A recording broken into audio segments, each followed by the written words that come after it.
കടലിന്റെ നിശബ്ദത കീറിമുറിച്ചുകൊണ്ട് ഒരു പുതിയ യുദ്ധം തുടങ്ങിയിരിക്കുന്നു. പാകിസ്ഥാനിലെ മലനിരകളിൽ മാത്രം കേട്ടിരുന്ന ആ വെടിയൊച്ചകൾ ഇപ്പോൾ അറബിക്കടലിന്റെ തീരങ്ങളിൽ പ്രതിധ്വനിക്കുകയാണ്. ഏപ്രിൽ 12-ന് ഇറാൻ അതിർത്തിക്കടുത്തുവച്ച് നടന്ന ആ സംഭവം പാകിസ്ഥാനെ ശരിക്കും നടുക്കിയിരിക്കുകയാണ്. ഇതൊരു സാധാരണ ആക്രമണമല്ല. ബലൂചിസ്ഥാൻ ലിബറേഷൻ ആർമി അഥവാ BLA ചരിത്രത്തിലാദ്യമായി കടലിൽ വെച്ച് പാകിസ്ഥാൻ സൈന്യത്തെ നേരിട്ടിരിക്കുന്നു. 3 കോസ്റ്റ് ഗാർഡ് ഉദ്യോഗസ്ഥരുടെ ജീവൻ അവിടെ പൊലിഞ്ഞു. പക്ഷേ അതിനേക്കാൾ വലിയൊരു സത്യം ഇതിനു പിന്നിലുണ്ട്. പാകിസ്ഥാന്റെ പ്രതിരോധത്തിന് നേരെ ഉയർന്ന ഏറ്റവും വലിയ ചോദ്യചിഹ്നമാണിത്. ഇനി കടൽ അവർക്ക് സുരക്ഷിതമല്ല.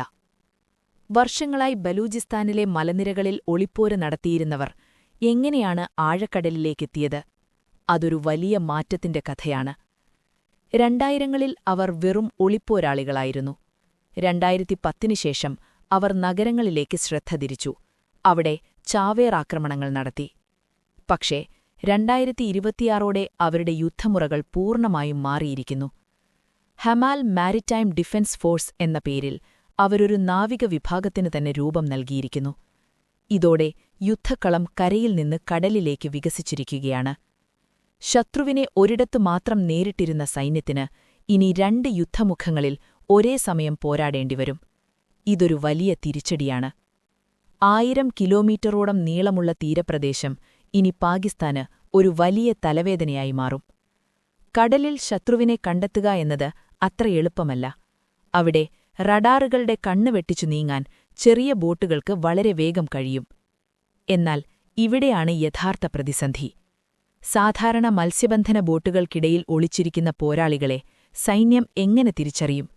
ഇതൊരു വലിയ കെണിയാണ്. ഓരോ ബോട്ടും ഒരു ഭീഷണിയായി സൈന്യത്തിന് തോന്നിത്തുടങ്ങും. അത് സമാധാനപരമായി ജോലി ചെയ്യുന്ന സാധാരണക്കാരായ മത്സ്യത്തൊഴിലാളികളുടെ ജീവിതത്തെയും ബാധിക്കും. സംശയത്തിന്റെ നിഴലിൽ ഒരു വലിയ ജനത അകപ്പെടാൻ പോകുകയാണ്. അവിശ്വാസം വളരുന്നിടത്ത് യുദ്ധം എളുപ്പമാകും. പക്ഷേ ഇവിടെ പണി കിട്ടിയിരിക്കുന്നത് പാകിസ്ഥാനു മാത്രമല്ല. ഇവിടെ അപകടത്തിലാവുന്നത് ചൈനയുടെ കോടിക്കണക്കിന് ഡോളറുകളുടെ നിക്ഷേപം കൂടിയാണ്. ഗ്വാദർ പോർട്ട് വഴി ചൈന സ്വപ്നം കാണുന്ന വ്യാപാരപാത ഇപ്പോൾ വലിയൊരു ഭീഷണി നേരിടുകയാണ്. CPEC അഥവാ ചൈന-പാകിസ്ഥാൻ ഇക്കണോമിക് കോറിഡോർ എന്ന പദ്ധതിയുടെ ഹൃദയമാണ് ഗ്വാദർ. ചൈനയ്ക്ക് തങ്ങളുടെ എണ്ണ ഇറക്കുമതി ചെയ്യാൻ ഈ പാത അത്യാവശ്യമാണ്. ഇതിൽ ഏറ്റവും ശ്രദ്ധേയമായ കാര്യം എന്താണെന്നറിയാമോ? നിലവിൽ മലാക്ക കടലിടുക്ക് വഴിയാണ് ചൈനയുടെ വ്യാപാരം നടക്കുന്നത്. അവിടെ ഇന്ത്യയുടെ ശക്തമായ സാന്നിധ്യമുണ്ട്. അത് മറികടക്കാനാണ് ചൈന പാകിസ്ഥാനിൽ നിക്ഷേപം നടത്തിയത്. എന്നാൽ ആ നിക്ഷേപം ഇപ്പോൾ BLAയുടെ പ്രധാന ലക്ഷ്യസ്ഥാനമായി മാറിയിരിക്കുന്നു. എന്തുകൊണ്ടാണ് ബലൂചിസ്ഥാനിലെ ജനങ്ങൾ ഈ യുദ്ധത്തിനിറങ്ങിത്തിരിക്കുന്നത്?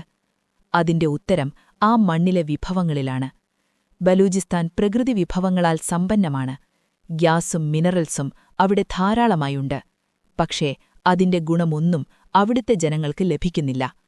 പാകിസ്ഥാനിലെ പഞ്ചാബ് മേഖലയിലേക്കാണ് ഈ വിഭവങ്ങളെല്ലാം കടത്തപ്പെടുന്നത്. സ്വന്തം മണ്ണിലെ സമ്പത്ത് അന്യർ കൊണ്ടുപോകുന്നത് കാണുമ്പോൾ ജനങ്ങളിൽ അമർഷം വളരുന്നു. ദാരിദ്ര്യവും രാഷ്ട്രീയമായ അവഗണനയുമാണ് ഈ പോരാട്ടത്തിന് ഇന്ധനം പകരുന്നത്. ചൂഷണം ചെയ്യപ്പെടുന്ന ഒരു ജനത തിരിച്ചടിക്കാൻ തുടങ്ങുമ്പോൾ അത് ആധുനിക യുദ്ധതന്ത്രങ്ങളായി മാറുന്നു.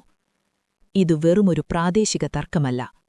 ആഗോള എണ്ണ വ്യാപാരത്തെ തന്നെ ബാധിക്കാവുന്ന ഒന്നാണിത്. ഹോർമൂസ് കടലിടുക്കിനോട് ചേർന്നുള്ള ഈ മേഖലയിൽ സംഘർഷം പുകയുകയാണ്. നാളെ പക്ഷേ അന്താരാഷ്ട്ര കപ്പലുകൾക്ക് നേരെയും ആക്രമണമുണ്ടായേക്കാം. പാകിസ്ഥാൻ തങ്ങളുടെ നാവിക സാന്നിധ്യം വർദ്ധിപ്പിക്കാൻ ശ്രമിക്കും. പക്ഷേ ചൈന തങ്ങളുടെ നിക്ഷേപം സംരക്ഷിക്കാൻ സ്വന്തം സൈന്യത്തെ അയക്കുമോ? അവിടെ നിന്നാണ് പുതിയ പ്രശ്നങ്ങൾ തുടങ്ങുന്നത്. അങ്ങനെയുണ്ടായാൽ അത് ആ മേഖലയിലെ സമാധാനം പൂർണ്ണമായും തകർക്കും. ഒരു പുതിയ യുദ്ധമുഖം അറബിക്കടലിൽ തുറക്കപ്പെട്ടിരിക്കുകയാണ്. യുദ്ധമിനി കരയിലല്ല, തിരമാലകൾക്കിടയിലാണ്. ഡ്രോണുകളും ചെറിയ ബോട്ടുകളും വലിയ യുദ്ധക്കപ്പലുകളെ വെല്ലുവിളിക്കുന്ന കാലം വന്നിരിക്കുന്നു.